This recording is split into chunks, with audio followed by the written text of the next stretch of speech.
இது பார்த்தா உங்களுக்கு தெரியுதுங்களா? அங்கே சைடில் தண்ணி ஊறிக்கிட்டு இருக்குல்ல, அதுதான் கோதாவரி தண்ணி அங்கே ஊறிக்கிட்டே இருக்கும். இது வந்து பிரம்மா, விஷ்ணு, சிவன் அப்படின்னு சொல்லிட்டு 3 பேரும் குறிக்கிற மாதிரி 3 ஆரமர் போட்டிருப்பாங்க.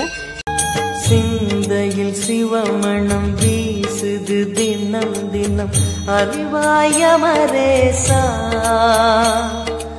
உன்னுடன் கலந்திடும் நாள் எது சொல்லிடு, உன்னுடன் கலந்திடும் நாள் எது சொல்லிடு, வரமதை உடன் தருமே எங்கள் அருணாச்சல சிவமே.